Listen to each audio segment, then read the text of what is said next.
दोस्तों, आज की तारीख में बहुत सारे लोग एयर ट्रैवल करना पसंद करते हैं क्योंकि कुछ ही घंटों में आप एक एयर कंडीशन एयरप्लेन में बैठकर एक जगह से दूसरी जगह पहुंच जाते हैं और साथ ही काफी ऊंचाई से खूबसूरत बादलों का नजारा भी देखने मिलता है जिसे आप अपने मोबाइल से कैप्चर किए बिना रह नहीं पाते। ओवरऑल कहो तो एयर ट्रैवल सबसे बढ़िया, बट एक चीज है जो सबसे बढ़िया नहीं है, वो है फ्लाइट में मिलने वाला खाना, जो ना सिर्फ इंडिया में बल्कि पूरी दुनिया में लोगों को नापसंद है। बट अगर मैं आपसे कहूँ कि प्रॉब्लम खाने में नहीं बल्कि आप में है, तो क्या आप इस बात को मानेंगे? सबसे पहली बात, ऐसा नहीं है कि एयरलाइन फूड का टेस्ट खराब है। ये वही खाना है जो ग्राउंड पर आपको टेस्टी लगता है, पर किसी कारण से एयरप्लेन में बहुत ज्यादा बेस्ट हो। सालों से प्लेन्स में मिलने वाले मील्स बदलते रहे। During the 1930s, fine cuisines like lobster, lush salads, caviar, different meats, and gourmet ice cream served kiya. This was mainly because only the rich could afford to fly back then. Meals added to that prestige. इसके कारण काफी older airline ads focused on getting hot cooked meals while you relax and flew. ऐसा करने के लिए कुछ प्लेनों में kitchens भी होते थे, because planes बड़े होने लगे and so the engines also grew in size.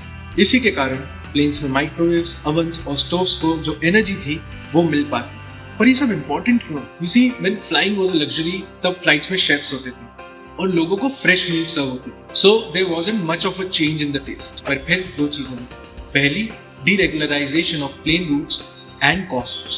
It first happened in the US in 1978 under then President Jimmy Carter, और फिर ये रूल वर्ल्ड के बाकी हिस्सों में भी लागू किया गया। इस रूल के कारण एयरलाइंस अपने फ्लाइट टिकट के दाम खुद डिसाइड कर सकते, जिसके कारण लो कॉस्ट बजट एयरलाइंस भी शुरू हुई। और जाहिर सी बात है कि जब फ्लाइट्स के दाम कम हुए तो और लोग भी प्लेन ट्रैवल करने लगे और एयरलाइन प्लेनों में फ्रोजन और प्री कुक्ड मील्स सर्व होने लगे। कुछ एयरलाइंस पहले से ही फ्रोजन मील सर्व कर रहे थे, but a lot more started serving them post 1978, क्योंकि ऐसे meals were easier to handle, easier to store और ज्यादातर लोगों के लिए आसानी से अवेलेबल थे। And here's where our taste problem begins. आप इमेजिन कर सकते हैं कि फ्लाइट अटेंडेंट्स को कितना जल्दी फूड को डिस्पर्स करना, खासकर शॉर्ट ड्यूरेशन फ्लाइट्स। साथ ही फूड की प्रिपरेशन के साथ साथ स्टोर करना, वो भी before the flight even takes off. Make sure करना कि खाना फ्रेश रहे और ड्राई आउट ना हो। इसी कारण मील्स को ग्रेवी और सॉसेस के साथ सर्व किया जाता है, and they do it excessively. Airlines came to understand that by the time you have served 250 plus passengers,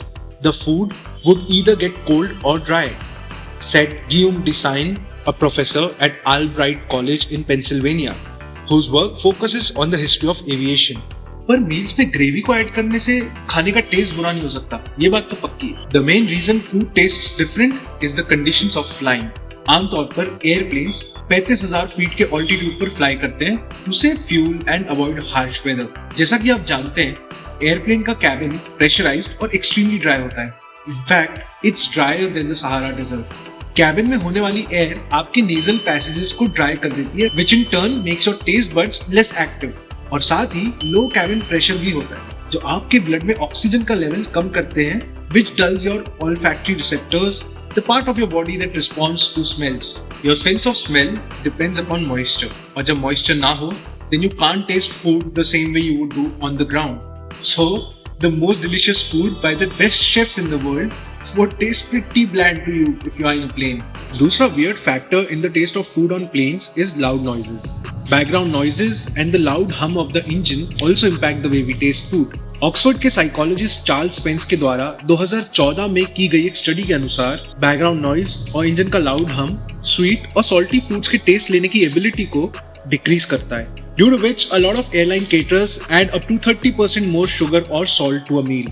अब हमें एयरप्लेन्स के खाने के बुरे टेस्ट के बारे में पता चल गया है, बट क्या हमें ये पता है कि एयरलाइंस इस प्रॉब्लम को सॉल्व कैसे कर रहे हैं? For instance, according to Ernst Derenthal, a product design and area manager for Lufthansa, they are now experimenting with the way they season food. वो मील्स में ज्यादा सॉल्ट, पेपर और शुगर ऐड करने की कोशिश कर रहे हैं। उन्हें ये भी पता चला that ingredients like cinnamon, ginger, garlic, chili and curry don't often need much adjustment to maintain the consistency or taste on a plane. दूसरे naturally rich और heavy flavors जैसे orange, tomato oils और tomato concentrate फूड के test को enhance कर सकते हैं। 2017 में हांगकांग कैरियर कैथे पैसिफिक ने एक नई बियर सर्व की जो हनी और लंदन बेरीज से ब्रूड थी, and it was made specifically to awaken the taste buds on flights. तो अब तो ये वक्त ही बताएगा कि एयरलाइन फूड का टेस्ट बेटर होगा कि नहीं। Hopefully by the time we all get to fly again. Hey, hi, if you like that video then please like, share and comment. The whole point of our channel is to ask fun and compelling questions, explore weird and intriguing stories, and delve into secret histories. So if that's something you are into, then don't forget to subscribe to the channel.